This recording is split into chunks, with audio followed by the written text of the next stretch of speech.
Vamos a enfocar en los procesos estacionarios, procesos estocásticos estacionarios. Ocurre que es demasiado difícil modelizar un proceso general, con una distribución de probabilidades que está cambiando todo el tiempo. En un proceso estacionario, la distribución de probabilidades que produce los datos es constante. ¿Sí? Es decir, los datos salen distintos porque en cada instante se ejecuta la variable aleatoria y sale un número distinto. Pero la variable aleatoria, su distribución de probabilidades es constante. O por lo menos, la media, la varianza y las autocovarianzas son constantes. Luego veremos cómo modelizar los procesos no estacionarios. Básicamente les adelanto que se hacen dos etapas. En primer lugar, se reduce el proceso no estacionario a estacionario mediante operaciones bastante sencillas. Y luego se aplica la teoría de modelos estacionarios al resultante, al proceso transformado. Cuando se hace la predicción, se predice con el proceso estacionario, con el modelo para el proceso estacionario, y luego se deshace la misma operación que se hizo al principio para convertir el original en estacionario. Con lo cual, el nudo de la cuestión está en los modelos de procesos estacionarios. Pero antes de entrar en tema, necesitamos introducir una notación muy particular, la notación de los operadores. Un operador en matemática es una función que toma elementos de un conjunto y devuelve elementos del mismo conjunto. Si opera adentro de un conjunto, de un dominio. Entonces vamos a introducir operadores que toman serie de tiempo y devuelven serie de tiempo. En primer lugar, el operador retroceso, o backwards, o lag también, en inglés, ambas. B, llamado con la letra B, o L a veces en algunos libros. Toma una serie de tiempo u de t y arroja como resultado la serie rezagada, u de t menos 1. Algunos lo llaman el operador rezago, pero eso es un error, porque la palabra en castellano rezago significa otra cosa. Una cosa es rezagado, que significa atrasado, y otra cosa es rezago, que significa basura, descarte. ¿Sí? No tiene nada que ver, porque está mal usada la palabra. Entonces el operador retroceso, backwards, que toma la serie de tiempo y nos arroja la serie rezagada, un periodo. Luego el operador diferencia, que calcula el crecimiento de la serie, desde el valor anterior hasta el valor actual. Entonces, el crecimiento es una nueva serie de tiempo también, claro, porque para cada u tenemos un valor de crecimiento desde el valor anterior hasta la u de t. Salvo para el primero. Para el u sub 1 no podemos calcular el crecimiento porque sería u sub 1 menos u sub 0. Entonces, como u sub 0 no se conoce, no podemos calcular el primer dato de la serie delta u. O sea que al calcular la serie delta u perdemos la primera observación. Pero es una nueva serie de tiempo y por lo tanto es un operador. Estos operadores son lineales, o sea, aplicados, ya sea backwards o forward, que es el operador inverso al backwards, que no lo introducimos pero también existe, o el delta, aplicados a una transformación lineal, a una combinación lineal, perdón, de series de tiempo, preservan la estructura y se aplican a las componentes combinadas linealmente. Y no solo eso, no solo son lineales, sino que forman un álgebra conmutativa con las operaciones de suma y composición. ¿No? Fíjense que acá hay una composición, es decir, si yo aplico B y después otra vez B, tengo B compuesta con B, y el resultado es U sub T menos 2. La retraso dos veces, retrocede dos veces, y eso es B cuadrado. ¿Sí? Es una composición de funciones que se denota como un producto porque forman una álgebra conmutativa, entonces se puede hacer. Y B de delta es igual a delta de B, o sea, operan conmutativamente con la composición de función como si fuera un producto. Entonces estas letras funcionan como las letras de un polinomio, ¿no? Conmutan, es como si estuvieran multiplicando, aunque no es una multiplicación, pero es como si operan como si estuvieran multiplicando. El centro o el punto de partida de la teoría de los modelos dinámicos es el teorema de Volt. Hermann Volt, en 1938, publicó su tesis doctoral, en la que descubrió un teorema fundamental, que establece el modelo de filtro lineal como un modelo totalmente general. O sea, todo proceso estacionario puede representarse mediante el modelo de Volt, modelo del filtro lineal. Vamos a ver cómo es ese modelo. Aquí vemos la estructura del modelo de filtro lineal. Epsilon sub t es una variable aleatoria pura, ¿sí? O sea, tiene esperanza cero, de varianza constante, sigma cuadrado, y además independencia. Es decir, cada epsilon t es independiente de las otras. Es una pura variable aleatoria, no es un proceso estocástico, sino que son variables aleatorias que ocurren en diferentes instantes de tiempo. En la jerga de los fenómenos dinámicos se las llama ruido blanco o innovación también, o novedad. Ya vamos a ver por qué.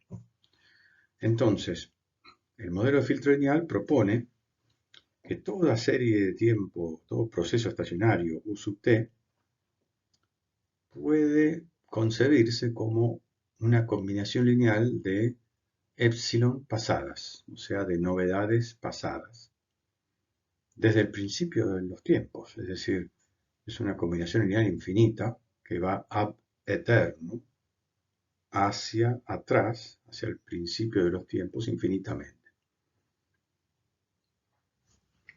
Para concretar esto, imaginemos que U sub t es el precio de una acción.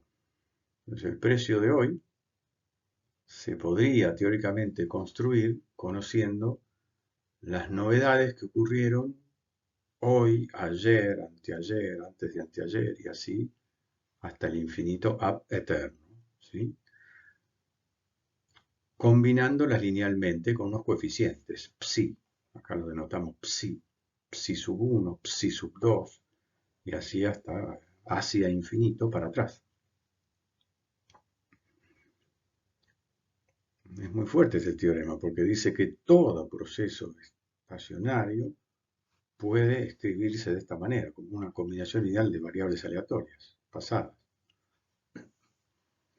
Y además, esa serie, porque es una serie de variables aleatorias, debe ser convergente. O sea, si el proceso es estacionario, puede encontrarse una serie convergente.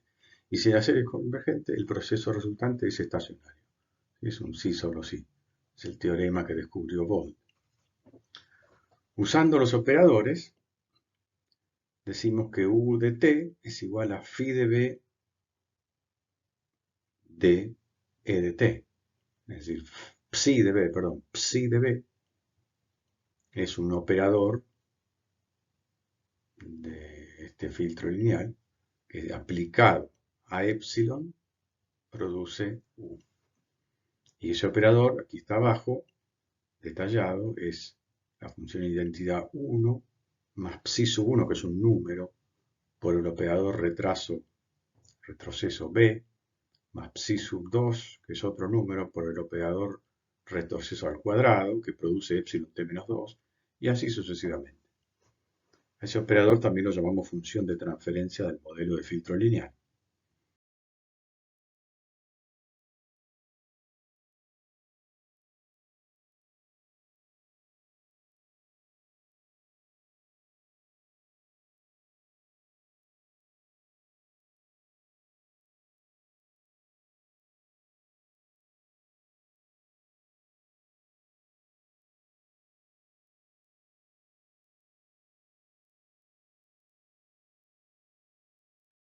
Ahora, lo importante del teorema de Volt es que él demuestra que es equivalente la estacionalidad del proceso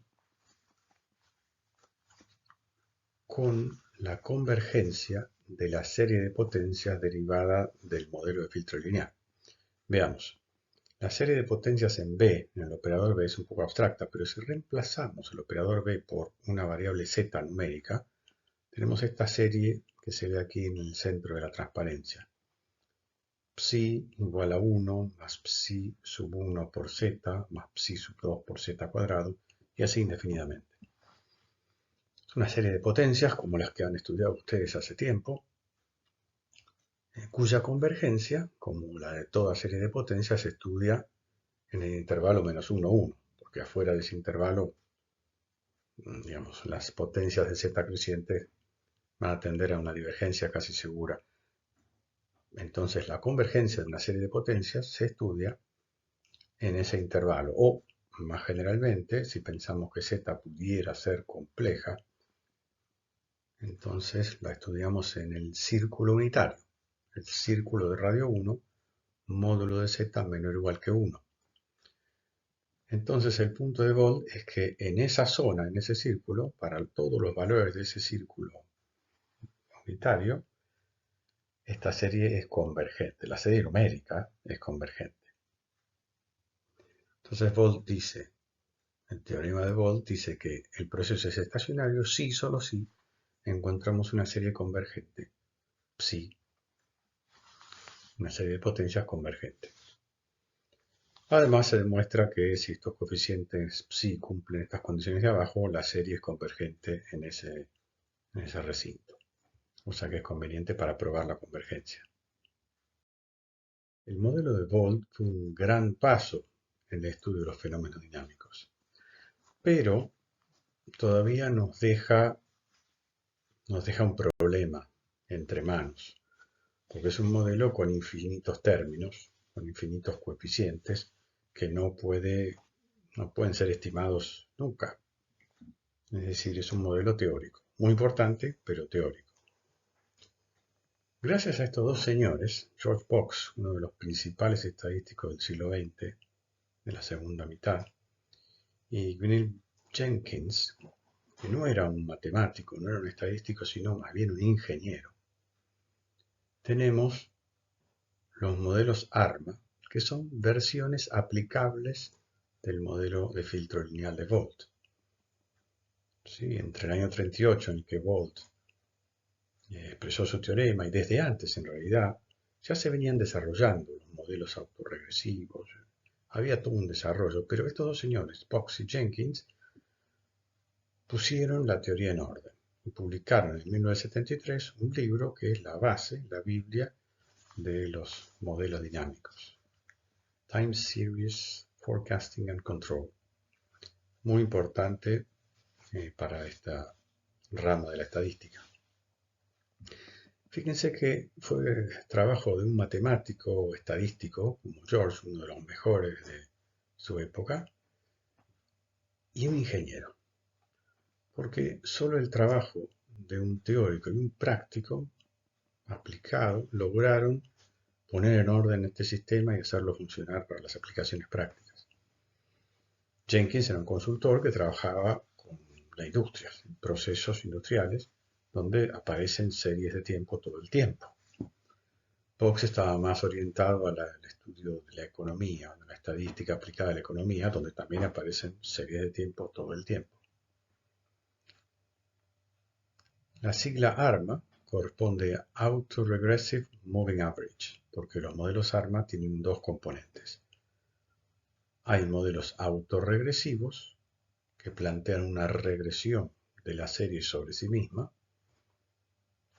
y modelos de media móvil que tienen un comportamiento distinto y llenan un hueco. ¿Sí? Entre los dos son exhaustivos. Entre los dos cubren todas las posibilidades del modelo de filtro lineal.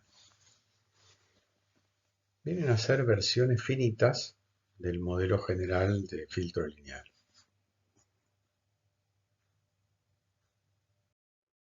Veamos primero un pantallazo sobre los modelos autorregresivos.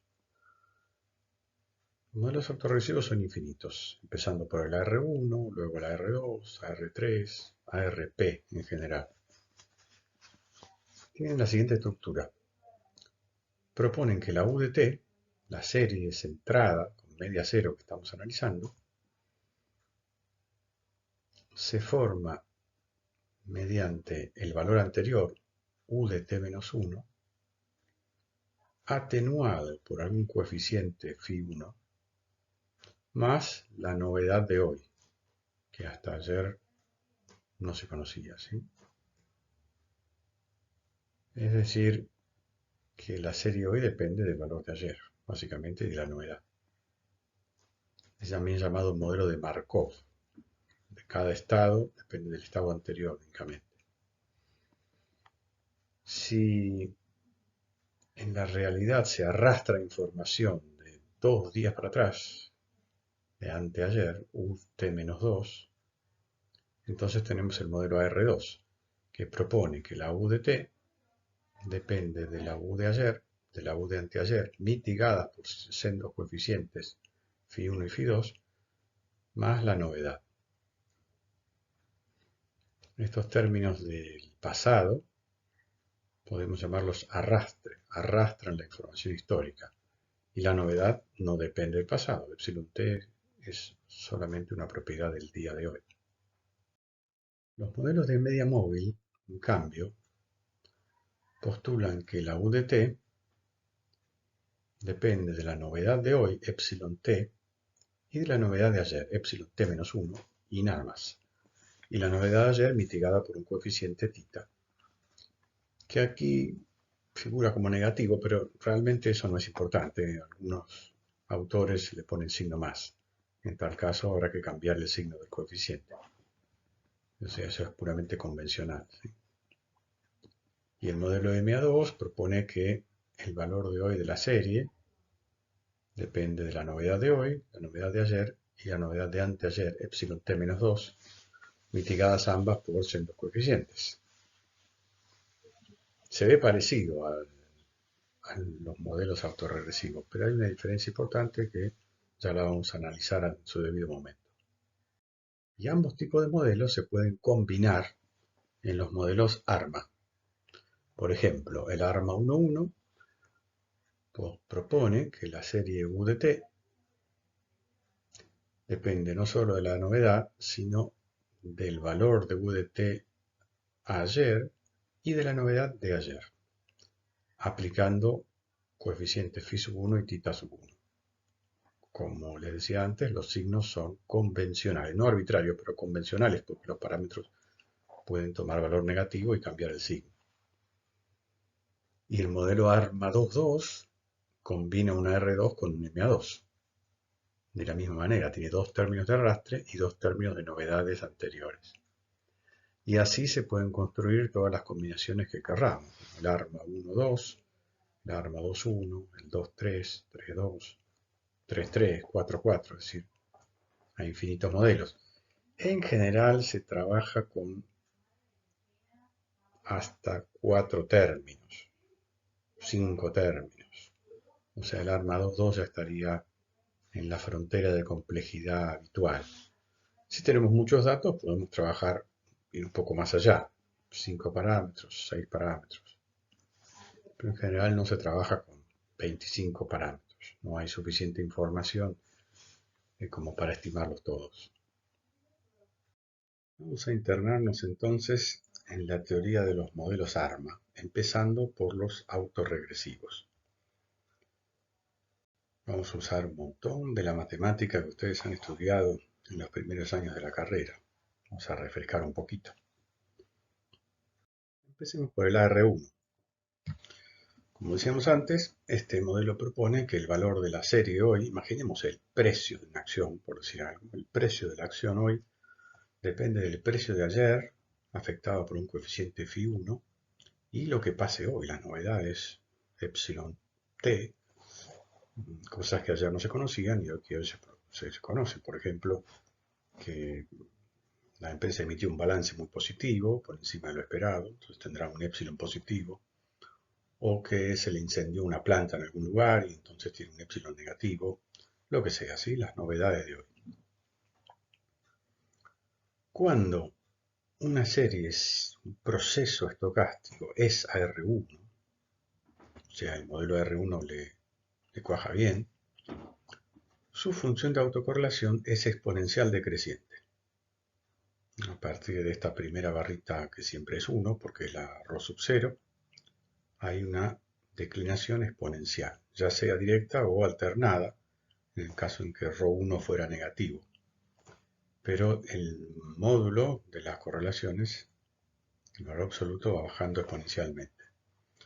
O sea, que si nosotros estimamos la función de autocorrelación, como ya sabemos hacer, y le vemos un aspecto exponencial decreciente, podemos considerar el modelo R1 como uno apropiado para ese caso. Vamos un poquito la expresión del modelo, el álgebra, ¿sí? Aquí tenemos recuadrada arriba la expresión del modelo y vamos a convertirlo en su expresión de operadores. Entonces reemplazamos u sub t menos 1 por b de u sub t. Y va a la izquierda restando. Y luego sacamos factor común u. Estrictamente no es un factor común eso porque la b es una función. Tendríamos que poner paréntesis, ¿sí? Es una combinación lineal de funciones, estrictamente. Pero todo funciona como si fuera un factor común. Entonces, el paréntesis, dentro del paréntesis queda el operador autorregresivo phi de b. También lo llamamos phi de b, que es un polinomio de grado 1, porque es el R1, compuesto por la función identidad, este 1, que es la función identidad, menos phi sub 1, que es un número a determinar, por el operador b. Entonces aquí abajo tenemos el operador que conforma el modelo. Vamos a analizar un poquito las propiedades de este modelo, empezando por calcular sus momentos, en particular la primera autocovarianza gamma sub 1. Y vamos a ver qué sale de ahí. Gamma sub 1 es la covarianza entre u sub t y u sub t menos 1, la u de hoy y la u de ayer. Acá uso la letra B, pero la varianza de dos cosas es la covarianza, ¿sí? De dos variables aleatorias. Como ambas tienen media cero, entonces la covarianza es la esperanza del producto, esperanza de u sub t por u sub t menos 1. Reemplazamos u sub t por su expresión según el modelo, que es este paréntesis que queda en el segundo renglón, phi por u sub t menos 1 más epsilon sub t. Hacemos la distributiva en el siguiente renglón, y luego, aprovechando la linealidad del operador esperanza, lo hacemos penetrar en la combinación lineal, dejando el coeficiente phi, que es una constante, afuera, y tenemos la esperanza de u sub t menos 1 al cuadrado y la esperanza de epsilon t por u sub t menos 1. La primera es la esperanza del cuadrado de una variable aleatoria centrada, con media cero, por lo tanto es la varianza. Entonces, el primer término nos queda phi por gamma sub 0, que es la varianza de u. Que sea u sub t menos 1, da lo mismo. Es la varianza de u sub t. Y el segundo término se anula. ¿Por qué se anula el segundo término? Bueno, es la esperanza de un producto de dos variables aleatorias con media cero. Por lo tanto, es una covarianza. Y la covarianza entre epsilon sub t y u sub t menos 1 tiene que ser 0, obligatoriamente, porque u sub t menos 1 es el valor de la serie de tiempo de ayer, que puede depender del pasado, pero no del futuro. O sea, conoce hasta t menos 1. Y epsilon sub t es la novedad de hoy, que no conoce de ayer, es independiente del pasado. Por lo tanto, estas dos variables son independientes por definición. Por lo tanto, su covarianza es obligatoriamente 0. Dividiendo ambos miembros por la varianza gamma sub 0, nos queda, acabamos de demostrar, en el recuadro de abajo, la primera ecuación de Joule-Walker. Joule-Walker, dos matemáticos estadísticos ingleses de principio del siglo XX, que lograron descubrir esto mucho antes que Box y Jenkins, ya era conocido antes. Esta propiedad es muy importante porque fíjense que nos ayuda a estimar el parámetro phi, o phi sub 1. nos ayuda, porque acuérdense que ρ sub 1 lo podemos estimar directamente a partir de los datos. Por lo tanto, una vez que tenemos la función de autocorrelación, que empieza con ρ sub 1, inmediatamente tenemos el coeficiente phi de un modelo AR1. Es decir, si la serie que estamos analizando sigue un modelo AR1, si el modelo AR1 es apropiado para ese fenómeno, entonces su parámetro phi se puede estimar directamente con la primera autocorrelación. Una ecuación similar, en la que no me voy a detener mucho, expresa una relación entre gamma sub 0, a través del desarrollo de la varianza. Tenemos una relación entre gamma sub 0, gamma sub 1, la primera autocovarianza, y sigma cuadrado, que es la varianza de epsilon. Entonces, esta ecuación, que no es una ecuación de Joule-Walker, pero en fin, es una ecuación más, nos permite calcular sigma cuadrado, que es la varianza de epsilon. Recuerden que epsilon no es una variable observable, lo que observamos es la U. Entonces, la varianza de epsilon no la podemos calcular de manera directa. Es necesario calcularla de manera indirecta mediante gamma sub 0 y gamma sub 1, que pueden estimarse a partir de los datos, y el coeficiente phi previamente determinado. Reuniendo ambas ecuaciones de las transparencias anteriores, tenemos una vinculación de los parámetros que queremos, incógnitas, desconocidos, phi y sigma cuadrado, la varianza de epsilon, con otros parámetros que son directamente estimables a partir de los datos, ρ1, gamma sub 0, gamma sub 1.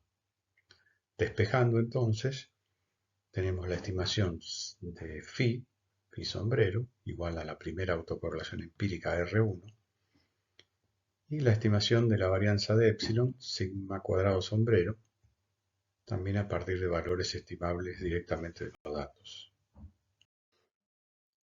Veamos, ya sabemos identificar un proceso AR1 a partir de la función de autocorrelación. Como vemos que tiene un perfil exponencial decreciente, pensamos en un modelo AR1. También sabemos estimar el valor phi del parámetro. Ahora la pregunta es, ¿cualquier valor phi produce un modelo AR1 válido? La respuesta es no. Hay valores de phi que producen un modelo que tiene predicciones divergentes. Y eso no es compatible con un proceso real. Entonces, ¿cómo podemos saber si el modelo que hemos estimado es válido? El modelo debe ser estacionario, porque estamos suponiendo que el proceso de partida, la serie de tiempo, es estacionaria, por lo tanto el modelo debe ser coherente con esa estacionalidad. Vamos a analizar entonces en qué casos el modelo de R1 es estacionario y cuándo no. Veamos, aquí tenemos la expresión del modelo y en el segundo renglón la expresión en operadores, donde entre paréntesis tenemos el operador del modelo R1, 1 menos phi b. Como los operadores forman una álgebra conmutativa, lo puedo pasar dividiendo, como si estuviera multiplicando. Y tenemos aquí un cociente de polinomios. Esto es un cociente de polinomios.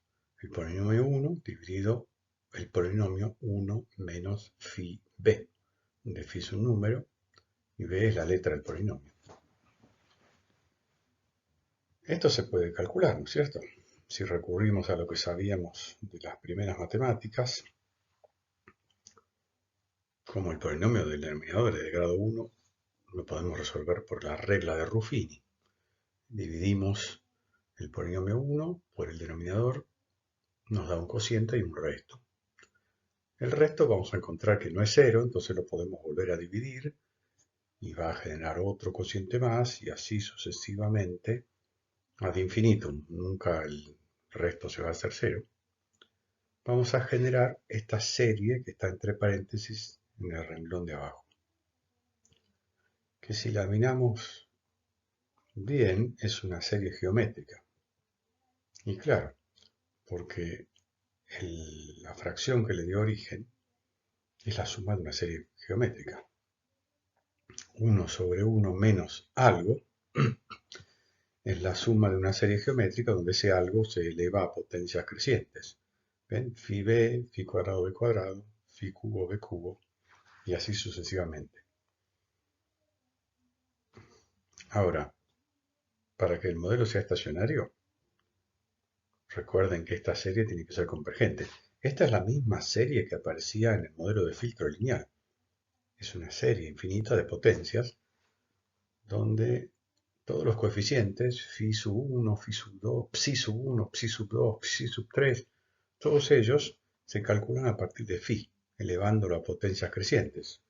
Pero son infinitos términos con sus infinitos coeficientes, como el modelo de filtro lineal. Y el teorema de Volt nos dice que si esta serie es convergente, entonces el modelo estacionario sí, solo sí. Es una serie de potencias para la cual debemos verificar la convergencia, y esa convergencia se estudia en el intervalo menos 1, 1, o más general en el plano complejo, en el círculo de radio 1, módulo de z menor o igual que 1. Entonces, vamos a ir más fácil por la fracción que da origen a la serie que por la serie. Vamos a la fracción esta, 1 sobre 1 menos phi b, donde vamos a reemplazar b por una variable numérica z para poder calcular. Y observamos que eso, con el denominador es 0, eso no tiende a infinito, por lo tanto no tiene solución. Va a producir una divergencia. Es decir, deberíamos verificar que nunca ocurra que ese denominador sea 0, pero obligadamente en algún lugar va a ser 0 porque es una ecuación lineal. Bueno, si es 0 fuera del círculo unitario, bien, no hay problemas, porque la convergencia de la serie la estudiamos ahí adentro. Entonces planteamos la ecuación característica del modelo, que es el denominador, reemplazando b por z, igualando a 0. Esa ecuación debe tener todas sus raíces, la única que tiene, fuera del círculo unitario, o sea, módulo de z mayor que 1. Como z es igual a phi a la menos 1, despejando de la ecuación característica, entonces se concluye que phi debe estar entre menos 1 y 1 para que el modelo sea estacionario. Afortunadamente, la ecuación de Joule-Walker, que permite calcular phi tomando directamente igual a R1, la primera autocorrelación, siempre genera valores de phi en este intervalo, porque es una correlación. Por lo tanto, no tenemos riesgo de estimarlo de manera de que sea no estacionario. Sin embargo, en modelos de orden superior eso puede ocurrir y vamos a tener que verificarlo de esta misma manera. Vamos ahora el modelo AR2, que propone que la serie U de t, imaginemos el precio de una acción, depende del precio de ayer, U sub t menos 1, del precio de anteayer, U sub t menos 2, afectados por sendos coeficientes, phi1 y phi2, más la novedad de hoy. Cuando un proceso tiene esta forma, un proceso estocástico tiene esta forma, su función de autocorrelación luce como la de abajo, como alguna de estas dos. La verdad que se ve bastante parecida a la de la R1, pero la diferencia está en el primer escalón. Desde ρ1 hasta ρ2 no sigue una exponencial, no sigue la declinación exponencial, pero a partir de ρ2 sí. El primer escalón es arbitrariamente diferente. También pueden observarse patrones alternados, como el de la derecha. Es que, si ustedes recuerdan, este tema de las ecuaciones características, las soluciones de las ecuaciones diferenciales. Estamos hablando de un lenguaje muy similar a algo que estudiaron ustedes en ecuaciones diferenciales. Y es que lo que estamos haciendo es trabajar con ecuaciones en diferencias finitas. No son ecuaciones diferenciales, son parecidas, ecuaciones en diferencias finitas. Existe toda una teoría paralela a las ecuaciones diferenciales para las ecuaciones en diferencias finitas. Y por eso vamos a plantear ecuaciones características para resolverlas, y las soluciones serán estas funciones de autocorrelación, que son en este caso funciones discretas, pero tenemos funciones exponenciales, combinadas, oscilantes, en el caso en que alguna cosa fuera compleja, alguna raíz característica. En fin, es toda una teoría paralela. No vamos a ahondar mucho en este tema, pero en eso estamos. Vamos a la expresión del modelo. Aquí tenemos recuadrada la expresión del modelo y vamos a construir el operador correspondiente, pasando los dos términos rezagados de la u rezagada a la izquierda, restando, reemplazando la u por la u pasada, rezagada, por el operador b, aplicando el b y el b cuadrado, y tomando factor común por abuso del lenguaje, u sub t, nos queda entre paréntesis el operador del modelo, que llamamos phi de b, igual que antes, ¿sí? Solo que ahora es un operador de grado 2, un polinomio de grado 2. Muy bien, vamos a ver qué hacemos con este operador. Vamos a proceder en la estimación de los parámetros, estimación por momentos, como hicimos antes con el R1. Para eso desarrollamos la primera autocovarianza, gamma sub 1. Gamma sub 1 es la covarianza entre la U hoy y la U ayer. Como tienen media cero, es igual a la esperanza del producto de la U de hoy con la U de ayer. Reemplazamos U sub t por su expresión según el modelo.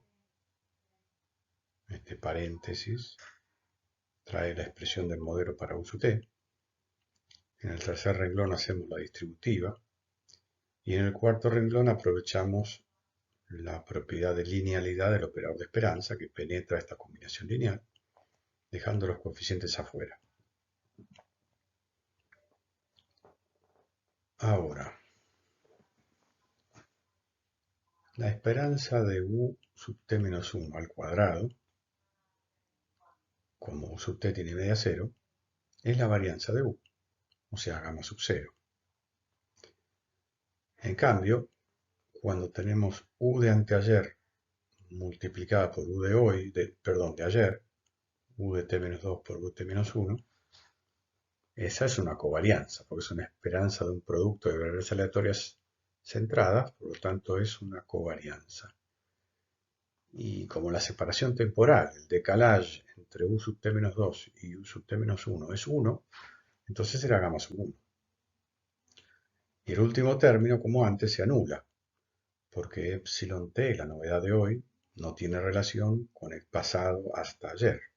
Es independiente del pasado. Por lo tanto, esta esperanza de producto, o sea, covarianza, es 0. Dividiendo ambos miembros por gamma sub 0, tenemos la primera ecuación de Newell-Walker para el modelo R2, que es esta recuadrada ahí abajo, que vincula las dos incógnitas, phi sub 1 y phi sub 2, con ρ sub 1, que si bien no es conocido, pero es estimable directamente a partir de los datos. Desarrollando de la misma manera la segunda autocovarianza, gamma sub 2 ahora, llegamos a la segunda ecuación de Joule-Walker, que también vincula las dos incógnitas, phi sub 1 y phi sub 2, con autocorrelaciones directamente estimables a partir de los datos. En realidad hay infinitas ecuaciones de Joule-Walker. Podríamos plantear gamma sub 3, gamma sub 4, gamma sub 5 y tendríamos así un conjunto infinito de ecuaciones. Lo que pasa es que necesitamos nada más que dos, porque tenemos dos incógnitas, los dos phi.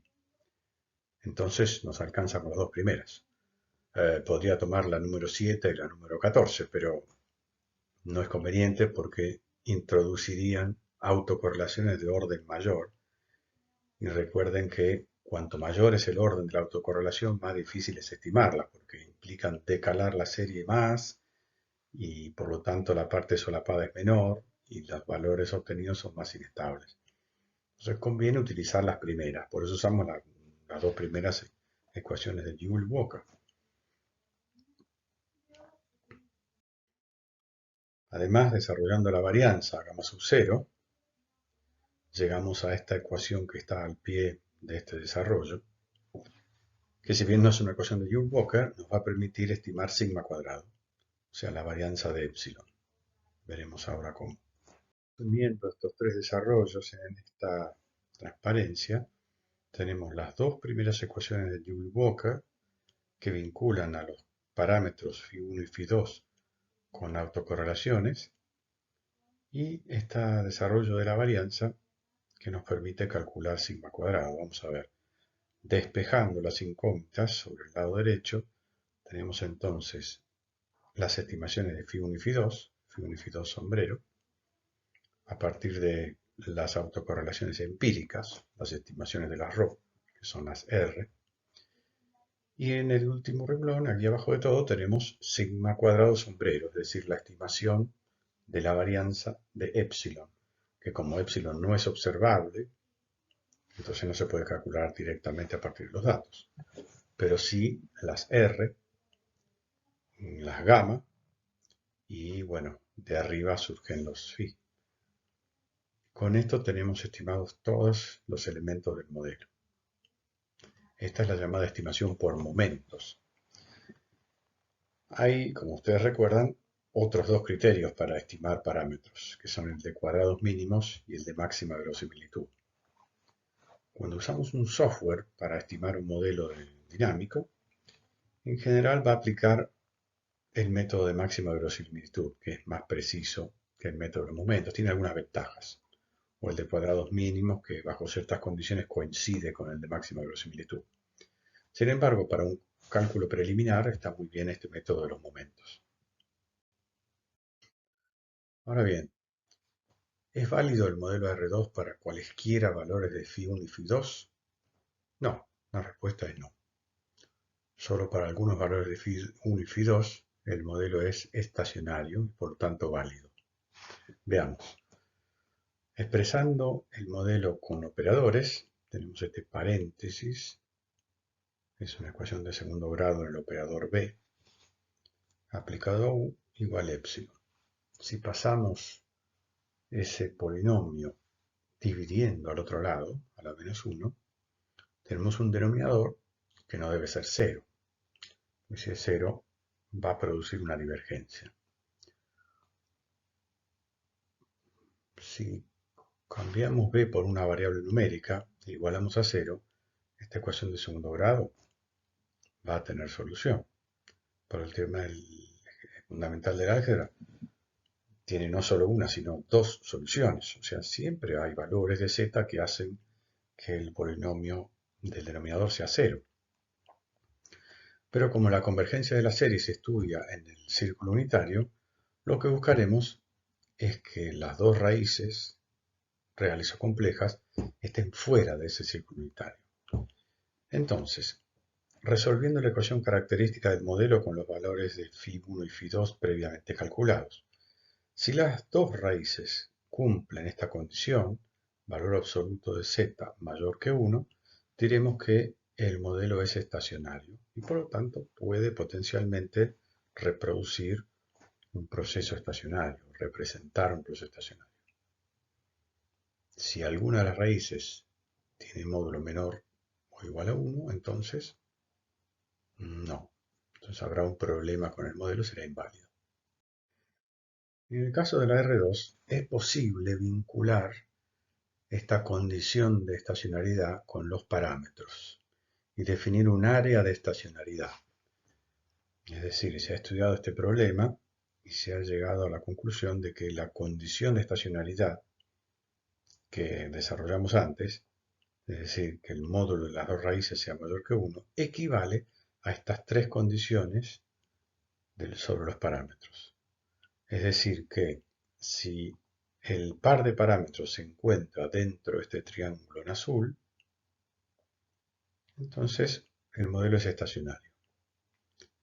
Observen que φ1 puede ser mayor que 1, ¿ven? Solo que en ese caso φ2 tiene que ser negativo, porque si no, no está dentro del triángulo. Para modelos más generales, AR3, AR4 para arriba, no es posible entender cuál es el área o el recinto de parámetros donde el modelo es estacionario. Entonces, en esos casos, en el caso general, lo que hay que hacer es calcular todas las raíces y verificar que sus módulos sean mayores que 1. Pero en el caso de la R1 y R2 tenemos estas condiciones en función de los coeficientes que son por ahí más prácticas. Las ecuaciones de Joule-Walker son generalizables a cualquier modelo ARP. Vamos a ver. Aquí tenemos la foto del señor Joule, un estadístico de la época de 1900,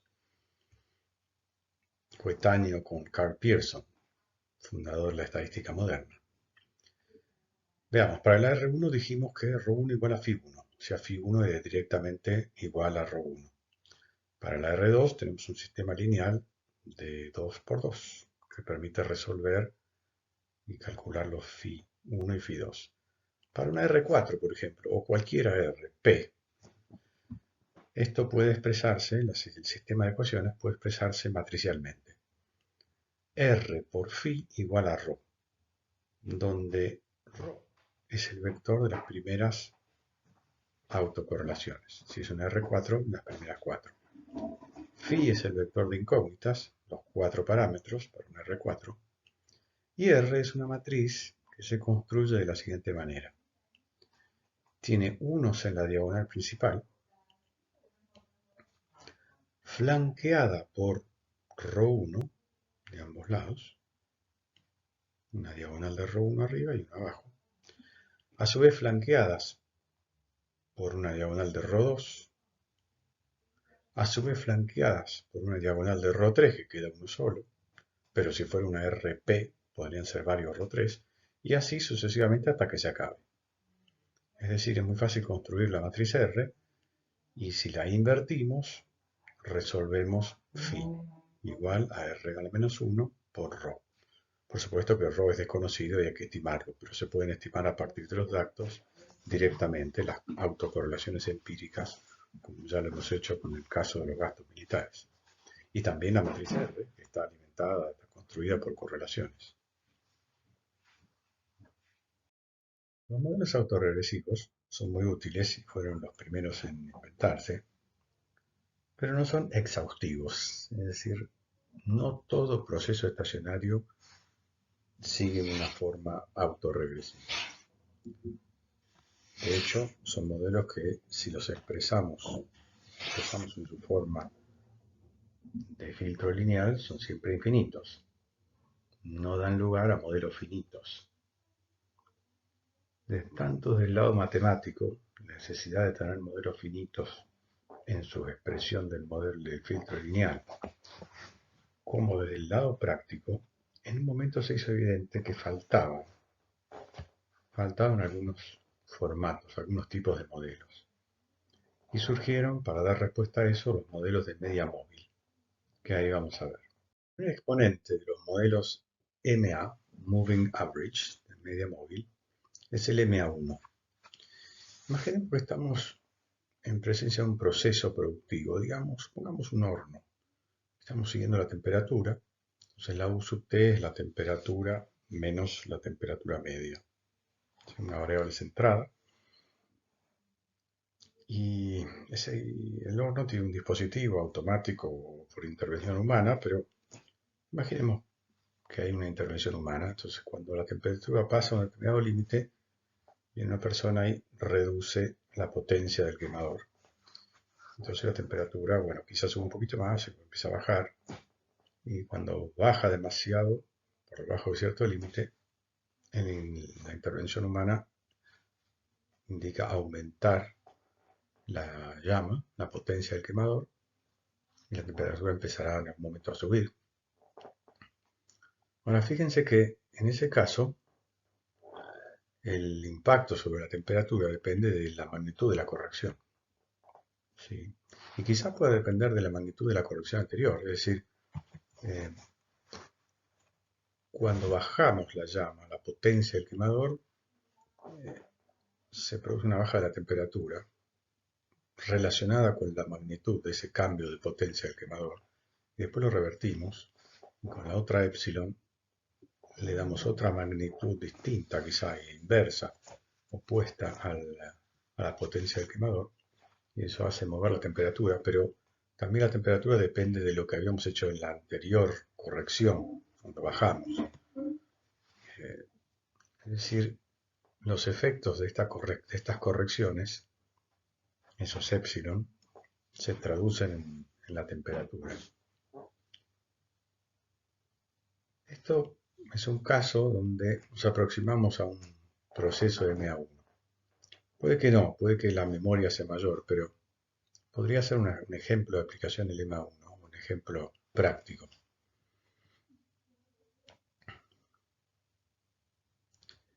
La función de autocorrelación de un MA1 tiene una sola autocorrelación distinta de 0, salvo la ρ sub 0, que trivialmente siempre vale 1, porque es la autocorrelación de la serie consigo simultánea. La siguiente, la ρ sub 1, la primera que puede ser diferente de 1, toma un valor y a partir de ρ sub 2 en adelante son todas nulas. Ese valor puede ser positivo o negativo, pero a partir del 2 son todas nulas. Se dice que es un proceso de memoria corta, muy corta, 1. Se acuerda un solo periodo hacia atrás. O sea, la temperatura recuerda la corrección anterior y la vigente, pero nada más. Veamos cómo se expresa el modelo en términos de operadores. Tomando la ecuación inicial del modelo recuadrada arriba, vemos que epsilon de t-1 es lo mismo que backwards aplicado a epsilon de t, y tomando factor común, usando de vuelta del lenguaje, epsilon t, nos queda entre paréntesis el operador del modelo, que llamamos θ de b. Entonces θ de b es el operador del modelo que vamos a utilizar para generar la ecuación característica para veremos para qué. Los modelos autorregresivos y los de media móvil pueden parecer muy parecidos, valga la redundancia. Veamos, comparemos el MA1 y el R1, porque son los más sencillos. A ver, aquí tenemos en la primera parte de la transparencia la expresión del MA1 y la del R1. Fíjense que, salvo por la letra del parámetro, que es convencional, y el signo, que también es convencional, son muy parecidos, ¿verdad? Lo único que los diferencia realmente es que la variable rezagada que interviene en el MA1 es epsilon y en el AR1 es U. U de ayer, epsilon de ayer. ¿Y tanta diferencia habrá por esto? Bueno, sí, lo cierto es que esto produce una gran diferencia, porque U de ayer, no es lo mismo que epsilon de ayer. Epsilon de ayer es la novedad de ayer y es independiente del pasado más remoto. En cambio, U de ayer arrastra toda la historia. T-2, T-3, T-4, T-5, T-6. Ab eterno, desde el principio de los tiempos. Entonces, el modelo M1 es de memoria corta porque solo recuerda lo que ocurrió hoy y ayer. En cambio, el R1 potencialmente puede tener una memoria muy larga, porque recuerda lo de hoy por epsilon, y lo de ayer, y lo de anteayer, y toda la historia por U sub t-1. Entonces hay una diferencia muy importante. ¿Cómo se estiman los parámetros del MA1? Hay unas ecuaciones del tipo de las de Joule-Walker, solo que ni Joule ni Walker quisieron ponerle su nombre porque son unas ecuaciones no lineales, aquí la vemos, la primera, que no ayudan mucho. Hay toda una zona donde no tienen solución. Sinceramente se puede despejar tita de aquí, pero es como está aquí a la derecha, pero muchas veces no conduce a nada útil. Por lo tanto, realmente los modelos de media móvil, los MA, normalmente se estiman por cuadrados mínimos o por máxima verosimilitud. La estimación por momentos es muy floja y prácticamente no se utiliza. Vamos ahora a la cuestión de la validez de los modelos MA1. Como dijimos antes, el modelo MA1 es una versión finita del modelo lineal, que involucra epsilon de hoy y epsilon de ayer, pero no los epsilon más viejos, como el modelo de filtro lineal, que involucra a todos. El modelo el modelo de filtro lineal podía ser o no estacionario, según la convergencia de esa serie de potencias. Ahora, como aquí la serie está truncada, es un polinomio finito, por lo tanto no puede ser divergente. Por lo tanto, los modelos de MA siempre son estacionarios. No hay duda que siempre son estacionarios. Entonces, siempre los modelos MA son estacionarios. No hay problema de validez por ese lado. Sin embargo, surge otra cuestión que vamos a analizar. Aquí tenemos en la primera línea el modelo MA1 que convertimos a su forma de operadores inmediatamente en el segundo renglón, y el operador del modelo 1 menos tita b lo podemos invertir para la izquierda y aplicarlo a u sub t. Ese cociente de polinomios se puede resolver por la regla de Ruffini y da origen nuevamente a una serie geométrica, como vemos en el cuarto renglón, donde epsilon t se expresa en función de la u en el presente y en el pasado. ¿No? Si aplicamos 1, la función de identidad a la u, nos queda la u. Luego, tita por b aplicado a u es tita u sub t menos 1, tita cuadrado u sub t menos 2, y así sucesivamente. Que pasando al otro miembro restando, produce el último renglón. De esta manera, hemos convertido al modelo MA1 a su forma autorregresiva. ¿Ven que es una forma autorregresiva? Donde la U depende de sus versiones pasadas y de la novedad de hoy, pero no de las novedades rezagadas. Entonces, hemos convertido al modelo MA, todo modelo MA se puede convertir a un formato autorregresivo con infinitos términos. Nos parece muy útil convertir un modelo que ya era cortito a una versión infinita, poco manejable, pero esto nos va a permitir entender un concepto práctico, de naturaleza práctica, muy importante. Entonces dijimos que el modelo de MA1 siempre es estacionario porque es un filtro lineal con un número finito de términos. Luego no puede ser divergente. Pero cuando lo expresamos en la forma autorregresiva, si tita es mayor que 1, tita cuadrado, tita cubo, tita cuarta van creciendo, y entonces sistemáticamente la influencia del pasado más y más remoto es mayor, sistemáticamente mayor, sobre la U de hoy, lo cual es prácticamente posible.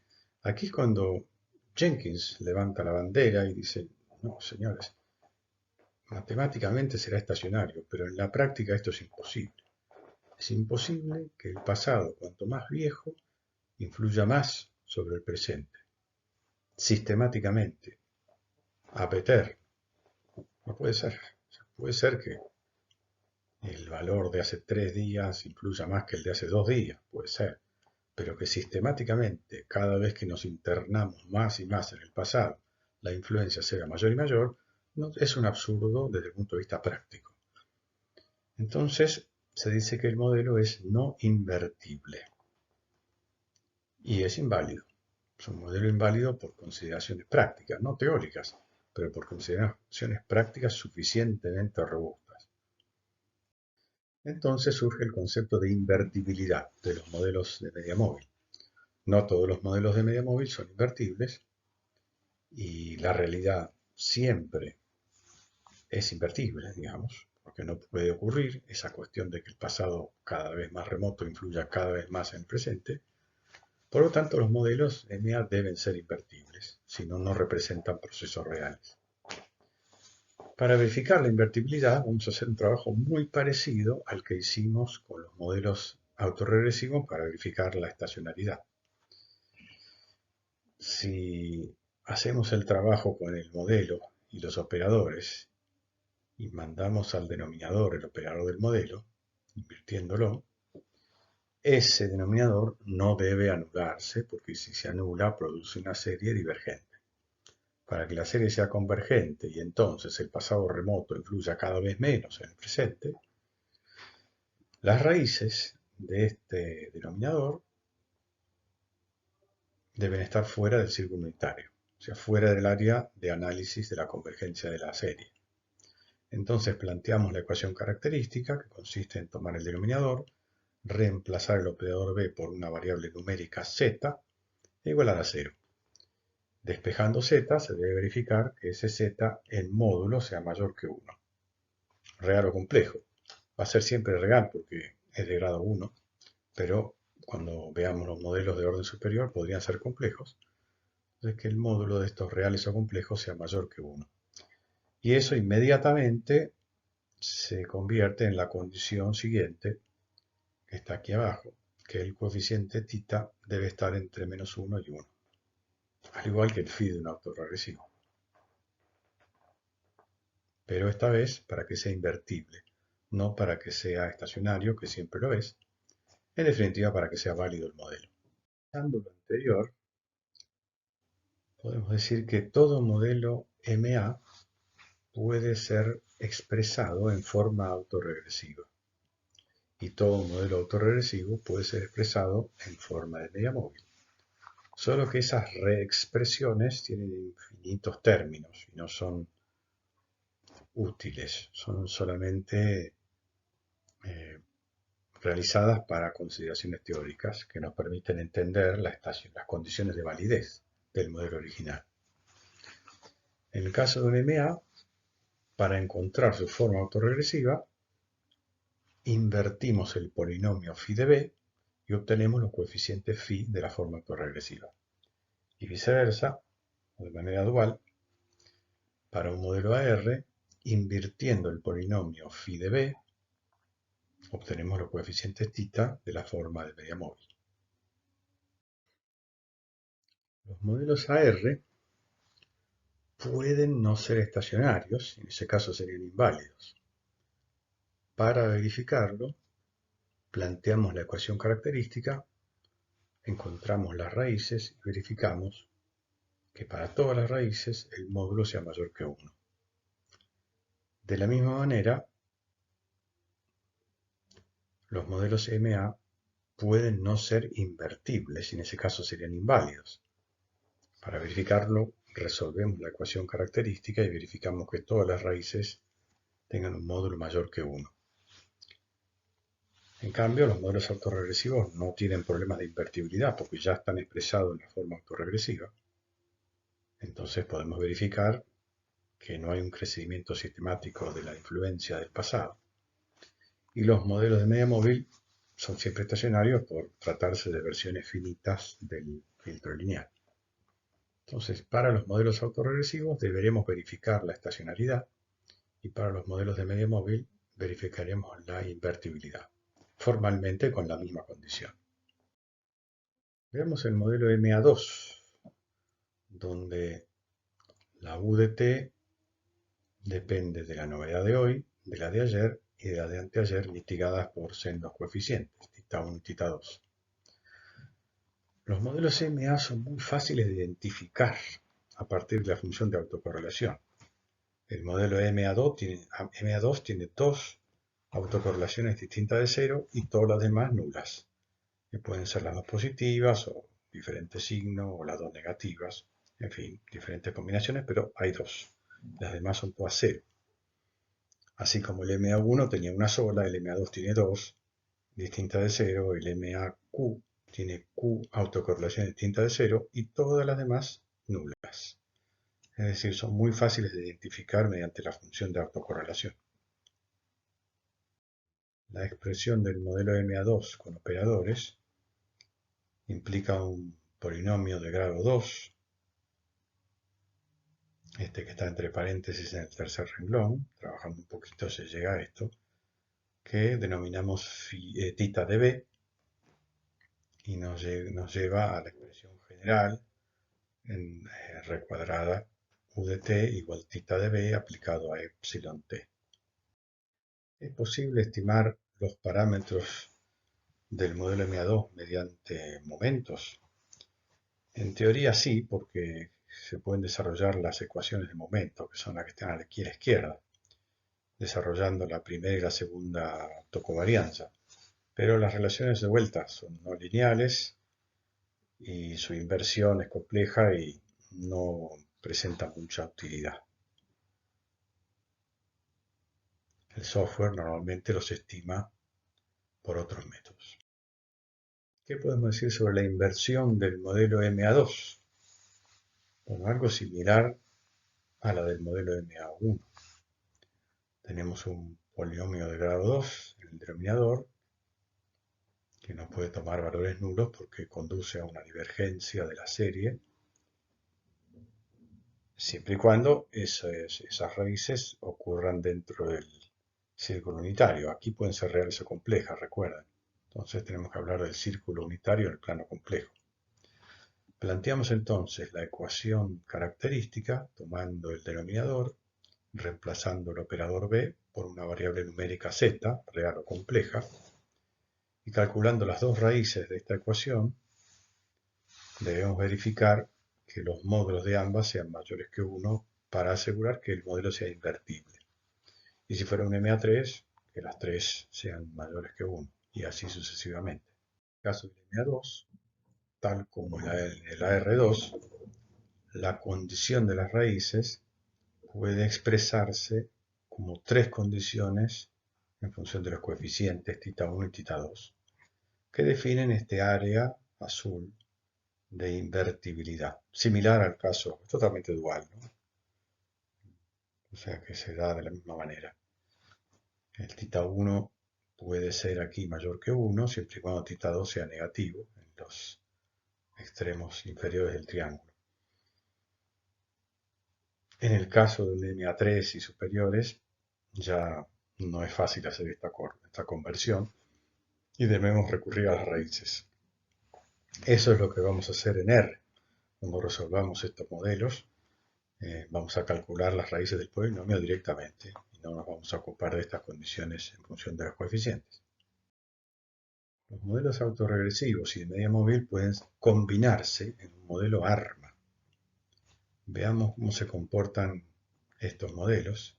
Vamos a ver que se trata de una juxtaposición de un modelo AR con un MA, lo cual todo lo que analizamos y estudiamos para los modelos puros se combina en los combinados de manera directa. Tenemos como caso testigo el ARMA 1.1, que tiene una componente autorregresiva, φ1 por u sub t menos 1, y una de media móvil, θ1 por epsilon t menos 1. O sea, este es un modelo muy flexible. Vean ustedes las funciones de autocorrelación que son compatibles con este modelo. Hay muchas y son parecidas a algunas de las que vimos antes. Son modelos de memoria larga. Como tienen una parte autorregresiva, esa les genera una memoria larga, potencialmente larga. Puede ser menos larga en caso de una caída rápida de la función de autocorrelación, pero la caída siempre es gradual, no es abrupta. ¿Sí? Como los modelos autorregresivos, la caída de la función de autocorrelación es gradual. Puede ser rápida, pero gradual. En cambio, en los modelos de media móvil es abrupta. Puro me refiero, ¿no? En esta transparencia podemos ver la expresión del modelo en términos de operadores. Vean ustedes que en el tercer renglón nos quedan dos operadores ahora. Uno aplicado a la U y otro aplicado a la epsilon. Esto quiere decir que aquí va a haber dos ecuaciones características, ¿verdad? Vamos a ver cómo se desarrolla eso. El modelo ARMA 1.1 potencialmente puede ser no estacionario y no invertible, porque es necesario invertirlo por su parte de media móvil. Entonces debemos verificar las dos cosas. Para eso tenemos las dos ecuaciones características y lo que haremos será resolver ambas y tomar la autorregresiva para verificar la estacionariedad y la ecuación característica de media móvil para verificar la invertibilidad. Si fuera un arma PQ, tendríamos una ecuación de grado P, de la cual saldrían P raíces, que si todas son en módulos mayores que 1, el modelo será estacionario, y una ecuación característica de media móvil con Q raíces, de grado Q, que habrá que verificar que sus módulos sean todos mayores que 1 para que sea invertible. En el caso del ARMA 1, son dos ecuaciones lineales que conducen a las mismas condiciones de los modelos puros. El coeficiente θ debe estar entre menos 1 y 1 y el phi también. Eventualmente sería posible calcular los parámetros, estimarlos por el método de los momentos para el ARMA 1.1. Ya para los superiores sería muy complicado. Pero de vuelta, las ecuaciones son no lineares y eso produce un comportamiento particular con zonas en las que no hay solución. En definitiva, el software va a aplicar el método de máxima verosimilitud o el de cuadrados mínimos para resolver este problema. No vamos a necesitar utilizar estas ecuaciones.